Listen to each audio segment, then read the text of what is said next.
कि हमें गौरवान्वित महसूस हो रहे हैं। गौरवान्वित इसलिए महसूस हो रहे हैं कि क्षेत्र के इतिहास में जितने भी युद्ध हुए और युद्ध में कहे कि बप्पा रावल से लगा के महाराणा प्रताप तक, महाराणा कुंभा थे, महाराणा सांगा हो, इन सब के साथ भीलों की सेना कंधे से कंधा मिला के रही। ये हालात बना रखे। कभी हम देखते हैं कि किसी घर के आगे से कोई महिला निकली है आदिवासी और उसको मार पीट करके मार दिया जाता, लेकिन हमारे इस मेवाड़ इस क्षेत्र के लिए कहा जाता है कि एकमात्र राजा था जिसने अकबर की अधीनता स्वीकार नहीं की थी और इनका नाम था महाराणा प्रताप। और इसीलिए इनको कहा जाता है वीर शिरोमणि महाराणा प्रताप। महाराणा प्रताप के साथ भीलों की सेना थी और वो भीलों की सेना इस अरावली पर्वत श्रृंखला में गुरिल्ला युद्ध पद्धति को जानती थी। अरावली पर्वत श्रृंखला को लेकर सरकार की सिफारिश पे सुप्रीम कोर्ट का जो फैसला आया, उस फैसले का सबसे पहले विरोध करने का काम आपकी भारत आदिवासी पार्टी के सांसद राजकुमार रोत ने किया लोकसभा के अंदर। और उनके रिश्वत में क्या लिया? जमीन ली। ऐसे लोग वर्दीधारी जो सत्यमेव जयते की बात करते हैं, ये लोग ऐसे शोषणकारी सोच वाले लोग हैं और ऐसी शोषणकारी सोच जहां से पनप रही है वहां पर हम वार करना चाह रहे हैं और उन्हें खान में बंद करवाने काम करवा चाह भारत आदिवासी पार्टी। शब्दों से इस कुंभलगढ़ के, इस चार भुजा के, इस आदिवासी और इस बहुजन समाज को एक नई जागृत, नई चेतना मिलेगी। इसी के साथ सांसद साहब माननीय राजकुमार जी रोत साहब, आज हम इस मोड़ पे खड़े हैं। एक तरफ तो अपने आप को गौरवान्वित महसूस कर रहे हैं कि हम वो भील समुदाय से आते हैं, हम वो देश के मूल मालिक हैं और इस क्षेत्र के अंदर वीर शिरोमणि महाराणा प्रताप के साथ मिलके कंधा से कंधा मिला के हल्दी घाटी का युद्ध हो, देवेर का युद्ध हो, जितने जो महापुरुष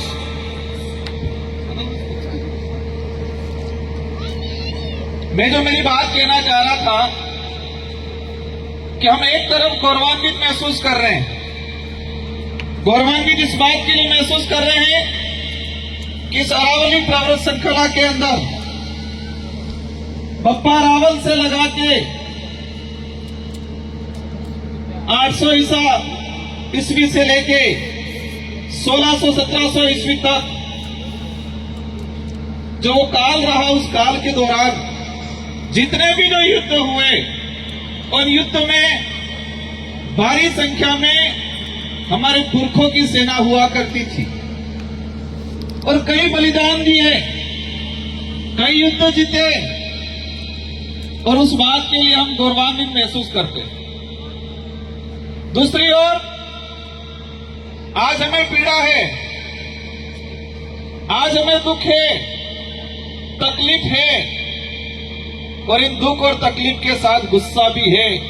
और वो गुस्सा और तकलीफ इस बात का है कि इस क्षेत्र के गौरवशाली इतिहास को, इतिहास के स्वर्णिम अक्षरों में लिखाने का जिस समुदाय का योगदान रहा और उस भील समुदाय के साथ आज इस क्षेत्र के अंदर छुआछूत, भेदभाव, हीन भावना की सोच,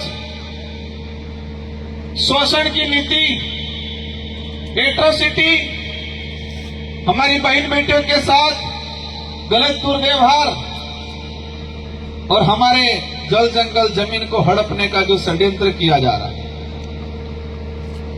मैंने दो बात बोली कि हमें गौरवान्वित महसूस हो रहे हैं। गौरवान्वित इसलिए महसूस हो रहे हैं कि क्षेत्र के इतिहास में जितने भी युद्ध हुए और युद्ध में कहे कि बप्पा रावल से लगा के महाराणा प्रताप तक, महाराणा कुंभा थे, महाराणा सांगा हो, इन सब के साथ भीलों की सेना कंधे से कंधा मिला के रही।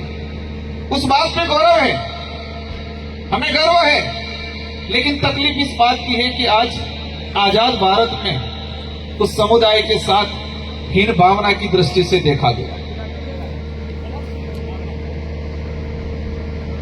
आज क्या स्थिति बन रही है? मैं कुंभलगढ़, राजसमंद, गोगुंदा इस इलाके का कभी हम न्यूज़पेपर में पढ़ते हैं कि आदिवासी समुदाय का सरपंच है, एससी समुदाय का सरपंच है, सरपंच तो भेड़ बकरी चला रहा है और कोई ठेकेदार सरपंच पंचायत चला रहा है। ये हालात बना रखे। कभी हम देखते हैं कि किसी घर के आगे से कोई महिला निकली है आदिवासी और उसको मारपीट करके मार दिया जाता है। कभी हम देखते हैं कि छुआछूत, भेदभाव, शोषण की नीति से किसी के साथ एट्रोसिटी होती है।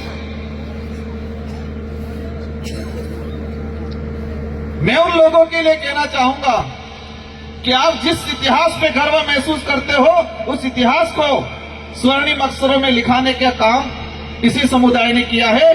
जो आज आप तौहीन की भावना से, हीन भावना से देखते हो, उसी समुदाय की वजह से आप गर्व महसूस करते हो। आज इस क्षेत्र का इतिहास इसलिए पूरे विश्व में जाना जाता है और उस पर गर्व महसूस किया जाता है। और इतिहास में यह कहा जाता है कि अकबर एक ऐसा आक्रमणकारी था कि पूरे देश के राजाओं को उसने अपने अधीन किया। पूरे देश के राजाओं को या तो युद्ध लड़के उनको हरा के अधीन किया, या फिर वो स्वयं समझौते के तहत उनके अधीन चले गए। लेकिन हमारे इस मेवाड़, इस क्षेत्र के लिए कहा जाता है कि एकमात्र राजा था जिसने अकबर की अधीनता स्वीकार नहीं की थी, और इनका नाम था महाराणा प्रताप। और इसीलिए इनको कहा जाता है वीर शिरोमणि महाराणा प्रताप। और आज कहा जाता है कि एकमात्र राजा थे जिसने अकबर की अधीनता स्वीकार नहीं की थी। मैं आपके सामने सवाल करना चाहूंगा, कुछ बताना चाहूंगा कि क्या महाराणा प्रताप के पास ऐसी कौन सी सेना थी, ऐसी कौन सी तोपें थी, ऐसे कौन से हथियार थे कि पूरे देश के सारे राजाओं ने के पास नहीं थे, जिस वजह से वो हार मान के अकबर की अधीनता स्वीकार कर ली? क्या ऐसा था? ऐसी कौन सी फौज थी, कौन सी तोहफे थी कि जो अकबर की सेनाओं को भगाने में काम आई? कौन से ऐसे हथियार थे जो पूरे अखंड भारत के दूसरे राजाओं के पास नहीं थे? महाराणा प्रताप के साथ भीलों की सेना थी, और वो भीलों की सेना इस अरावली प्रवर श्रृंखला में गुरिल्ला युद्ध पद्धति को जानती थी। और गुरिल्ला युद्ध पद्धति से हमने खारवा से लगा के अधिकतर युद्ध जीतने का काम किया। महाराणा प्रताप के सामने कौन आया था? अकबर का सेनापति आया था जिसका नाम था मान सिंह।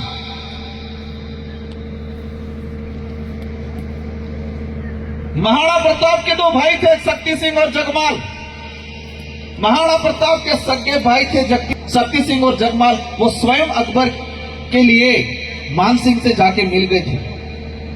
महाराणा प्रताप के लिए इतिहास में कहा जाता है कि जंगलों में गए, घास की रोटियां खाई, भील समुदाय, आदिवासी समुदाय के बीच में रहे।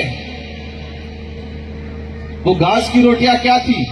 जो आज मिलेट्स बोला जाता है, रागी, बरी, मतलब कहा जाता है मिलेट्स। बाजार वाले लोग, बड़े बड़े लोग कहते हैं कि मिलेट्स की रोटी खाओ, वही मिलेट्स थी, घास की रोटी। हमारा बाप दादा हामानी रोटी, कोरीनी रोटी, बाजरीनी रोटी, कणी रोटी खाता।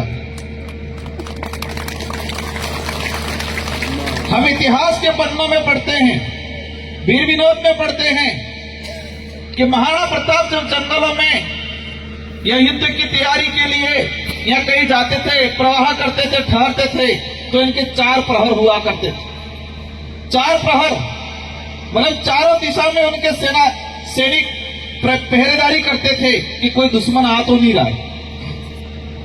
तो 3 प्रहरों में भीलों के सैनिक खड़े रहते थे और एक प्रहरों में चुंडावत खड़े रहते थे। चार दिशा में 4 प्रहर बना के रखते थे महाराणा प्रताप, तो 3 दिशाओं में भीलों के सैनिक खड़े रहते थे और एक दिशा में चुंडावत के सैनिक खड़े रहते थे। महाराणा प्रताप के लिए जो भोजन के बारे में हम पढ़ते हैं,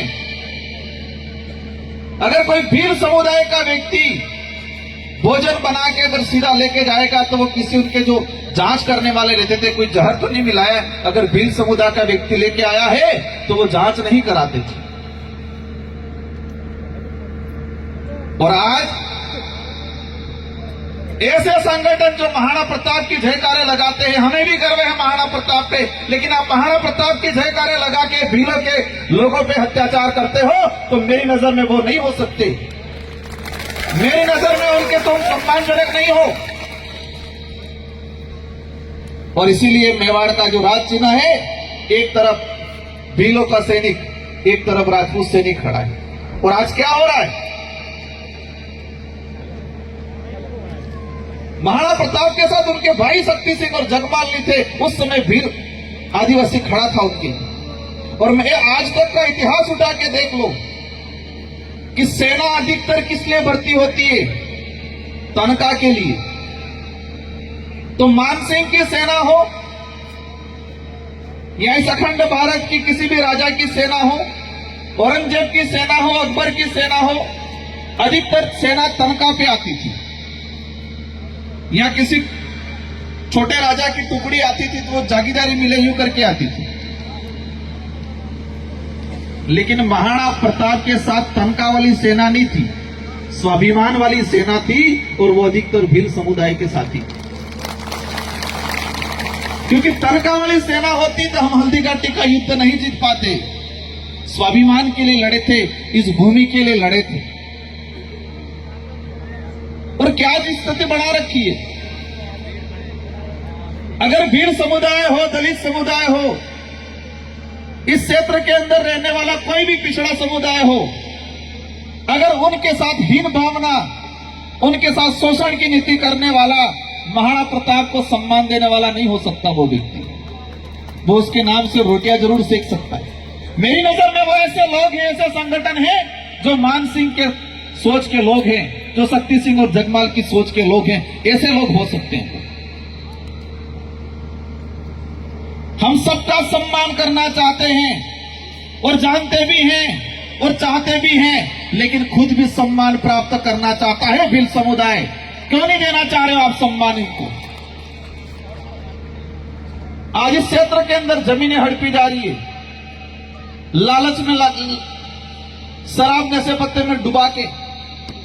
कुंभलगढ़ इस राजसमंद की धरती पे अगर पिछले 20 साल का डाटा निकाल लिया जाए, 20 साल का डाटा निकाल लिया जाए तो सैकड़ों आदिवासी भीलों की जमीनें हड़पी गई है, और उसमें अधिकतर काम पुलिस प्रशासन ने किया है, बीच में दिलाने का काम।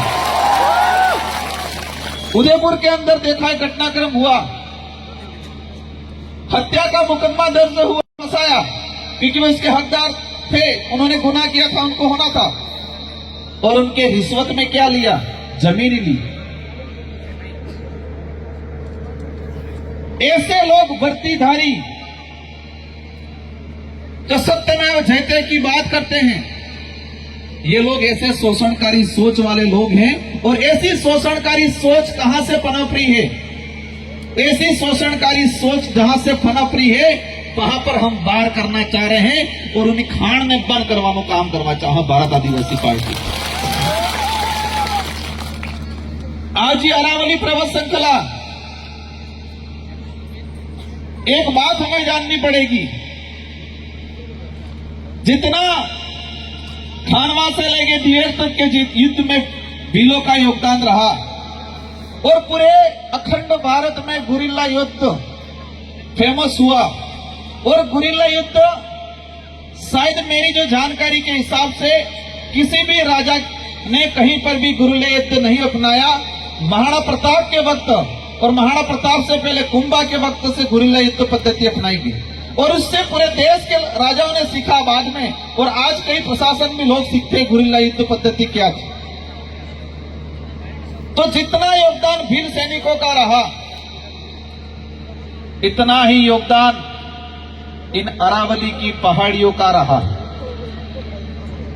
अगर ये अरावली की पहाड़ियां नहीं होती कि तो क्या आज इस मेवाड़ को कोई विश्व में देश में जानता?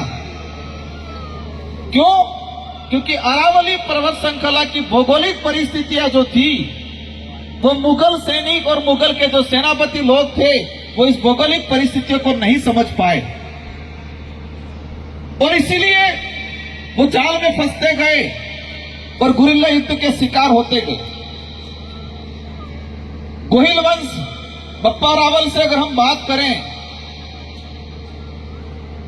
800 ईस्वी से बात करें, और विशेषकर मुगल काल की बात करें 1500-1600 ईस्वी से, तो जितने युद्ध हुए सारे के सारे अरावली पर्वत श्रृंखला के बीच में हुए। खानवा का युद्ध हो, खमनोर का युद्ध हो, जितने युद्ध हुए कहां हुए? अरावली पर्वत श्रृंखला में। अगर ये अरावली नहीं होती तो शायद हो सकता है हमें कई युद्ध हारने पड़ते, और आज जिस गौरव के साथ हम तीर सीना तान के कह रहे हैं कि हम लड़ने वाले हैं और जीतने वाले, शायद नहीं कह पाते। लेकिन वर्तमान सरकार हमारी इस ऐतिहासिक भौगोलिक स्थिति या भौगोलिक जो क्षेत्र है उसको भी खत्म करने के लिए कानून लाई है, जिसका विरोध अपन सब ने मिलकर किया। मैं बांसवाड़ा डूंगरपुर की जनता को धन्यवाद देना चाहूंगा इस मंच से, जिन्होंने मुझे जिता के लोकसभा में भेजा, और मैं अपने आप को गौरवशाली महसूस करता हूं कि जब अरावली पर्वत श्रृंखला को लेकर सुप्रीम कोर्ट ने 20 नवंबर 2025 को फैसला दिया, मेरी जानकारी में 25-26 नवंबर के आसपास आया, और 3 दिसंबर से मैंने लोकसभा में इसको लगाने का प्रयास किया, और शायद 15-16 नवंबर के आसपास, दिसंबर के आसपास अरावली पर्वत श्रृंखला को लेकर सरकार की सिफारिश पे सुप्रीम कोर्ट का जो फैसला आया, उस फैसले का सबसे पहले विरोध करने का काम आपकी भारत आदिवासी पार्टी के सांसद राजकुमार रोत ने किया लोकसभा के अंदर। और मैंने आह्वान किया था, मैंने जितने जो क्षत्रिय संगठन बने हुए हम सबसे आह्वान किया था कि अरावली को बचाना, क्योंकि अरावली में हमारे पुरखों का खून बहा हुआ है। यहाँ ये हमारे ऐतिहासिक पहाड़ियां हैं, ये पहाड़ियां नहीं, पत्थर नहीं है। और इसीलिए मैंने कहा था पार्लियामेंट के अंदर भाजपा के सरकार को कि आप इन अरावली, इन पहाड़ी जल जंगल जमीन को आप संसाधन मानते हो, हम इनको पूर्वज मानते हैं, अपना देवता मानते हैं। मानते कि नहीं मानते? डोंगरा ही, ये पहाड़ हैं, ये नदियां हैं, इनको अपन क्या मानते हैं? पूर्वज मानते हैं, देवता मानते हैं। अपन कोई शुभ काम करने के लिए जा रहे हैं, अगर किसी की बारात जा रही है, बीच में नदी पड़ती है, तो रोक के अपन नारियल फोड़ते कि नहीं फोड़ते? आज फोड़े कि नहीं फोड़े? आप फोड़े? अगर हम कहीं जा रहे हैं, और विशेषकर जब शादी के लिए जाते हैं, तो बीच में कोई नदी आती है तो वहां रोकते हैं, बारात रोक के इस नदी के दर्शन करते हैं, आराधना करते हैं, नारियल अगरबत्ती लगाते हैं, फिर जाते हैं आगे। तो ये भारत आदिवासी पार्टी इस प्रकृति को, जल जंगल जमीन को पूर्वज मानती है, और ये तानाशाही सरकारें इस जल जंगल जमीन को क्या मान रही है? संसाधन मान रही है, और संसाधन मान के बड़े बड़े उद्योगपतियों को देने का काम करती है। अरावली के लिए जो कानून आया, मतलब जो सुप्रीम कोर्ट का जो फैसला आया, इसको आपको समझने की जरूरत है। अगर ये अरावली नहीं रहती तो शायद भील समुदाय का अस्तित्व भी नहीं रहता। और भील समुदाय की अगर बात करें हम लोग, तो ये अरावली पर्वत श्रृंखला जो गुजरात है, इसके बाद विंध्याचल में टच में चले गए, महाराष्ट्र, मध्य प्रदेश से इसी इलाके के अंदर है विशेषकर।